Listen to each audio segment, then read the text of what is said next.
Je vais vous expliquer les erreurs à ne surtout pas faire avant d'acheter votre smartphone. Et croyez-moi, on en fait tous.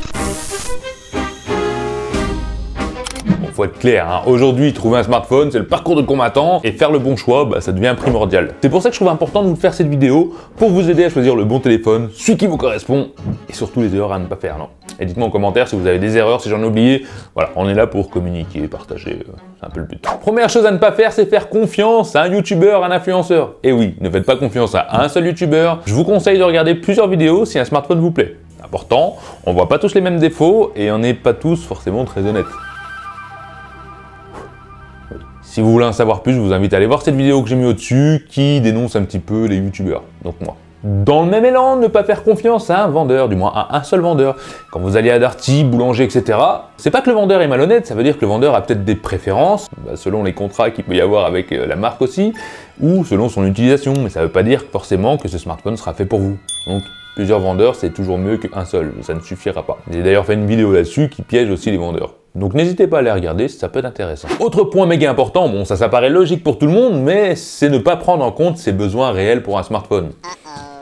Acheter un smartphone juste parce qu'il est nouveau ou qu'il est populaire, c'est pas une bonne idée, non. Il faut clairement savoir de quoi on a besoin avant de se lancer dans la conquête d'un nouveau smartphone. Voilà, on va pas faire un listing non plus, mais c'est important de savoir réellement de quoi on a besoin. Autre point important, ne pas porter attention aux rumeurs ou inversement. C'est-à-dire que dans notre entourage, on a toujours tonton Patrick qui va dire « ça c'est de la merde, c'est du chinois, bla bla bla bla bla ». Non. En fait, toutes les marques peuvent être bien. T'as des marques comme Samsung ou iPhone où t'as des modèles qui sont pourris, il faut l'admettre. Ça peut être des marques chinoises qui peuvent être très bien. Ça va dépendre des modèles.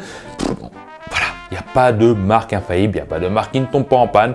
Donc toutes les rumeurs de blabla, ça c'est de la dope, ça tombe en panne. C'est pas parce que tonton Patrick a acheté un Samsung et qu'il l'a depuis 10 ans que votre Samsung tiendra 10 ans. Donc oui, les rumeurs de l'entourage, on ne fonce pas la tête baissée. Autre point méga important, ignorez votre budget. Alors oui, hein, on a tous un budget, généralement on a tous à monter à chaque fois qu'on voit les téléphones, qu'on voit les tests.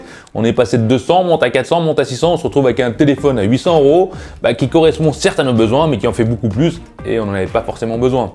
Donc dépenser beaucoup alors qu'on n'en a pas besoin, c'est dommage. Et ça fait mal, surtout aujourd'hui.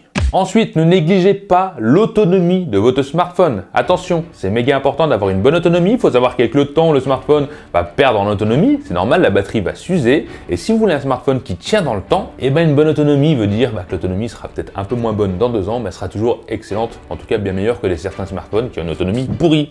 Ne pas négliger l'autonomie, c'est une erreur surtout à ne pas faire. Ou une erreur à faire. Non, c'est une erreur, oui, vous m'avez compris. Autre point important, oui, j'en ai un paquet, mais restez attentifs parce que tout est important. Négligez les mises à jour. Et oui, il y a plein de marques qui font des mises à jour, sécurité, mises à jour Android. Il faut savoir que si vous voulez garder un smartphone dans le temps, vous n'avez pas envie de le changer peut-être tous les ans ou tous les 2 ans, la mise à jour est méga importante. Certaines marques font 5 ans, d'autres 6, d'autres 4 et d'autres 2 ans. Et d'autres pas du tout d'ailleurs. Restez attentifs à ça, regardez bien les mises à jour Android de votre smartphone pour qu'ils tiennent dans le temps aussi, c'est méga important. Bon, j'en ai parlé juste un petit peu avant au niveau du budget, mais j'ai envie de vous rajouter, n'achetez pas un smartphone à plus de 400 €. Alors je dis ça, c'est pour la majorité. Il faut savoir que 80 voire 90% des personnes n'ont pas besoin d'un smartphone à plus de 400 € pour leur utilité. Les smartphones à plus de 400 € sont des smartphones perfectionnés, que ce soit en photo ou en jeu avec un gros processeur, bon, qui seront certes mieux dans la durée, mais qui ne seront pas forcément utiles pour tout le monde. Faut être clair. Là, à l'heure actuelle, les smartphones sont tellement puissants que ça ne sert absolument à rien. Si vous n'êtes pas un gros gamer, etc., certains vont me dire la photo, certes, mais on a des smartphones à 400 € avec des très bonnes photos. Surtout, le truc à ne pas faire, c'est se focaliser sur les spécifications. Ah oui, on n'achète pas un smartphone parce qu'il a un gros processeur ou beaucoup de RAM, une grosse batterie, ça ne veut rien dire. Certes, une grosse batterie c'est mieux, mais une grosse batterie avec un logiciel mal optimisé, c'est une batterie qui descend aussi très vite. Voilà, c'est pas parce qu'on a beaucoup de RAM qu'on en a une grosse que le smartphone est meilleur. Il y a des smartphones qui ont un très gros processeur, beaucoup de RAM, mais qui bug en permanence et qui sont mal optimisés, et c'est de la daube.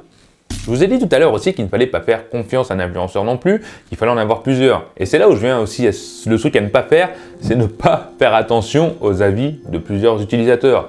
Si vous avez un influenceur rien qu'un ou un seul test qui dit un truc négatif, croyez-moi, c'est que le truc négatif est vraiment là. Les trucs négatifs sont moins souvent dits que les trucs positifs. C'est mes stats à moi, mais en gros, si vous voyez un truc négatif sur un smartphone, mais qui vous touche vraiment, hein, je sais pas, les photos sont bof, ça veut dire que les photos, vous serez déçus. Hein. Même si d'autres disent que les photos sont excellentes, généralement, si quelqu'un trouve ça bof sur quelque chose, ou même deux, il y a un petit truc là-dessus qui plaît pas à tout le monde, et si vous êtes difficile, passez à autre chose. D'ailleurs, en parlant de la photo, ne faites surtout pas attention aux mégapixels. Attention, les trucs marketing 200 mégapixels, 300 ou 500 ou j'en sais rien. Bon, je vais un petit peu loin, mais 20 mégapixels, ça ne veut rien dire. Vous êtes débutant, vous êtes au magasin, on vous dit il y a une caméra de 200 mégapixels, c'est un méga bon smartphone en photo. Ça ne veut pas dire que c'est faux.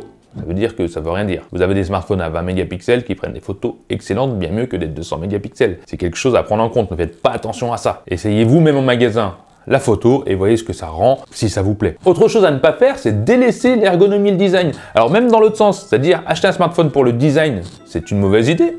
Mais acheter un smartphone qui ne nous plaît pas ou qu'on ne trouve pas ergonomique en main, c'est aussi une mauvaise idée. Vous allez garder le smartphone minimum 1 an, ou peut-être même le garder 4 ans. Il faut bien un smartphone qui vous plaît esthétiquement, que vous avez envie de prendre en main, c'est quand même un achat important. Et autant prendre quelque chose qui nous plaît. On a tellement de choix sur le marché, même si c'est difficile, bon, n'achetez pas un smartphone sans qu'il vous plaise. N'ignorez pas aussi le service après-vente. Si vous achetez un smartphone en France ou en Europe, sachez que vous avez une garantie de 2 ans. Alors certains magasins ont une garantie pourrie, ça devient chiant, c'est clair. Donc faites attention aussi à ça. Si vous n'êtes pas connaisseur, achetez directement en Chine, c'est très bien, c'est moins cher, mais le service après-vente sera plus catastrophique généralement. Hein. Toujours pareil que acheter à la Fnac ou à Darty ou sur les sites internet comme Amazon. C'est quelque chose à prendre en compte qu'on ne fait pas forcément attention. Et dans la continuité, surtout n'achetez pas un smartphone impulsivement. Oui, un smartphone que vous trouvez beau, que vous avez vu en publicité, ou que vous avez eu une promotion méga importante à la Fnac ou je ne sais où, je sais pas, avec 30 ou 40%. J'ai envie de vous dire, si vous êtes connaisseur, vous pouvez l'acheter, vous n'allez pas être déçu, mais si vous n'êtes pas connaisseur, c'est pas forcément le meilleur choix à faire. Selon, toujours pareil, on revient au début, vos besoins sur un smartphone. N'achetez pas un smartphone sans réfléchir. Autre point aussi méga important, ne négligez pas l'espace de stockage. On a tendance à se dire que c'est pas cher, 62 Go ou je ne sais pas combien de gigas de stockage, c'est suffisant. Si le smartphone n'a pas de possibilité de mettre une micro carte SD, attention, 64 Go de stockage, c'est très limite, surtout au bout d'un an quand on a plein de photos qu'on n'a pas fait de sauvegarde, ça peut ralentir le téléphone et être très chiant, à ne pas négliger. Ou un smartphone avec beaucoup de mémoire, minimum 128 je conseille, et encore c'est limite, ou alors un téléphone avec moins de mémoire, mais sur lequel on peut rajouter une micro carte SD pour étendre donc cette mémoire pour les photos à l'infini et au-delà. C'était nul. C'est important. Bon, j'ai presque fini, là on arrive à la fin. Un truc aussi méga important que beaucoup de personnes ne prennent pas en compte, c'est la résistance à l'eau et à la poussière.